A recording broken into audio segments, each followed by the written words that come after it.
far as ODM as a party, we are firmly in Azimio. Our coalition remains strong and our moral obligation has not swayed.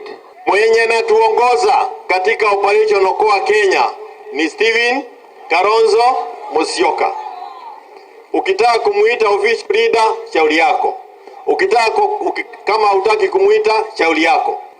Lakini vile kama kuna any other issue kwa ndugu zetu wa ODM, labda if they have an alternative leader, let them place that name forward. Sisi tuwasema ndugu yetu Kalonzo amesimama na baba mara 3 sasa. Wamesema kwamba kiongozi wa Wiper Democratic Movement atakuwa mgombea wa kiti cha urais wa Kenya 2027 within Azimio, as it will be, as it is even now. Juu ya swala hilo gavana, watu wamekubaliana.